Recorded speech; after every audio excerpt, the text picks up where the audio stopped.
వేడి పెనం మీద ఉప్పును వేసిన వెంటనే షాక్ అవుతారు. Hi hello friends, welcome back to channel. నేను ఈరోజు వీడియోలో అందరికీ యూజ్ అయ్యే కొన్ని టిప్స్ అయితే షేర్ చేస్తున్నాను. ప్లీజ్ ఈ వీడియోని స్కిప్ చేయకుండా లాస్ట్ వరకు చూడండి. ఆ టిప్స్ ఏమోని చూద్దాము. టిప్ నెంబర్ 1, ప్రతి ఒక్కరి ఇంట్లో కత్తెర అనేది ఉంటుంది కదా. మనము కత్తెరను యూజ్ చేసి షార్ప్గా అనేది ఉండదు. ఆ టైంలో మీరు ఏం చేయాలి అంటే, నేను ఇక్కడ కోల్గేట్ పేస్ట్ను తీసుకున్నాను. ఈ కత్తెర పైన ఈ విధంగా వేస్తున్నాను. తర్వాత మీరు చేతులతో ఈ విధంగా స్ప్రెడ్ చేయాలి, రెండు వైపులా కూడా. స్ప్రెడ్ చేసిన తర్వాత ఒక స్టీల్ స్క్రబ్బర్ అనేది తీసుకొని, నేను వీడియోలో చూపిస్తున్నాను కదా, సేమ్ ఈ విధంగా బాగా రుద్దాలి. అప్పుడు కత్తెర అనేది షార్ప్ అవుతుంది.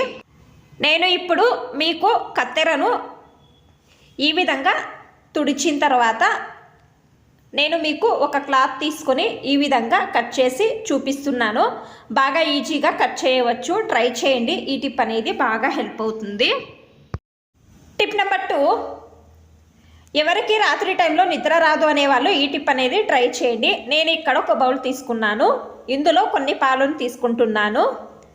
తర్వాత నేను ఇక్కడ స్టవ్ను వెలిగించి ఈ పాలను గ్యాస్ పైన పెట్టాను. ఇందులో కొద్దిగా పసుపు వేస్తున్నాను. వేసిన తర్వాత ఇప్పుడు పాలు వేడిగా అవుతున్నాయి కదా, 1/2 టేబుల్ స్పూన్ అంతా గసగసాలు వేస్తున్నాను. ఇవి అన్నీ వేసిన తర్వాత బాగా మిక్స్ చేయాలి. ఒక 5 నిమిషాలు బాగా మరగనివ్వాలి. మరిగిన తర్వాత నేను ఇప్పుడు గ్యాస్ అనేది ఆఫ్ చేస్తున్నాను.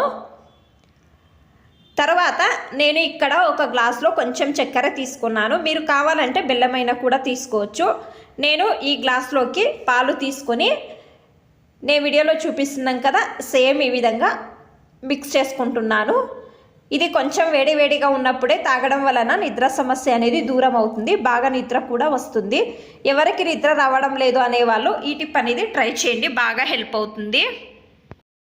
టిప్ నెంబర్ 3, ఇప్పుడు ఎక్కువ మంది కళ్ళజోడు యూజ్ చేస్తుంటారు కదా. ఇది పెట్టుకొని కొన్నిసార్లు క్లియర్గా కనపడదు, మరకలు అయి ఉంటాయి.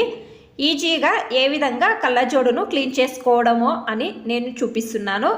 నేను ఇక్కడ కొంచెం కోల్గేట్ పేస్ట్ తీసుకున్నాను. ఈ విధంగా గ్లాస్ పైన వేసి మీరు నీళ్ళలో డిప్ చేసుకొని అప్లై చేసుకోండి. తర్వాత తేమ ఉన్నప్పుడే మీరు ఒక క్లాత్తో నీట్గా తుడవండి. నేను వీడియోలో చూపిస్తున్నాను కదా, సేమ్ ఈ విధంగా తుడవండి. తుడిచిన తర్వాత మీరు షాక్ అవుతారు, ఎందుకంటే అంత బాగా కళ్ళజోడు అనేది నీట్గా క్లీన్ అవుతుంది. కళ్ళజోడు పెట్టుకుంటే క్లియర్గా కనపడుతుంది. ఖచ్చితంగా ట్రై చేయండి. ఈ టిప్ అనేది బాగా హెల్ప్ అవుతుంది. టిప్ నెంబర్ 4, మొబైల్లో ఛార్జింగ్ పెట్టినప్పుడు ఏ విధంగానూ సపోర్ట్ లేకపోతే ఈ విధంగా కిందకు జారి పడిపోతుంది కదా, మొబైల్ పగిలిపోయే ఛాన్స్ కూడా ఉంటుంది. నేను మీకు ఒక సింపుల్ టిప్ అనేది చూపిస్తున్నాను, ట్రై చేయండి.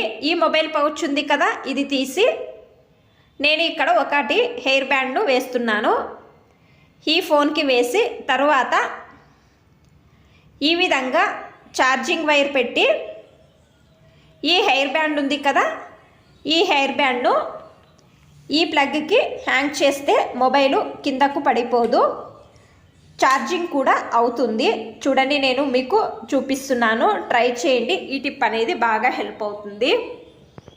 టిప్ నెంబర్ 5, వేడి పెనం మీద ఉప్పు వేయండి, షాక్ అవుతారు. నేను ఇక్కడ వేడి పెనం మీద ఒక 2 టేబుల్ స్పూన్లంతా ఉప్పు వేస్తున్నాను. తర్వాత దీని జతలో వాము వేస్తున్నాను. వేసిన తర్వాత ఈ రెండు కూడా బాగా మిక్స్ చేసుకోవాలి.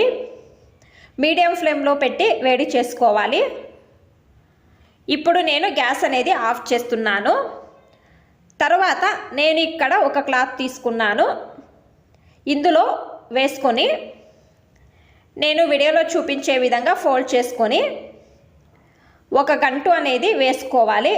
ఎవరికి ఎక్కువగా మోకాళ్ళు మోచేతులు నొప్పులు ఉన్నాయి అంటే ఈ విధంగా కాపడం పెట్టడం వలన నొప్పి అనేది తక్కువ అవుతుంది. ఇది మీరు 2 సార్లు వేడి చేసుకోవాలి. కాపడం పెట్టుకుంటే తక్కువ అవుతుంది. ట్రై చేయండి ఈ టిప్ అనేది. మీకు అన్ని టిప్స్ ఇష్టమైతే ప్లీజ్ ఒక లైక్ చేయండి. ఇంకా ఎక్కువ మంది నా ఛానల్ని సబ్స్క్రైబ్ చేసుకోకుండా చూస్తున్నారు, ప్లీజ్ సబ్స్క్రైబ్ చేసుకోండి. Thanks for watching. ధన్యవాదాలు.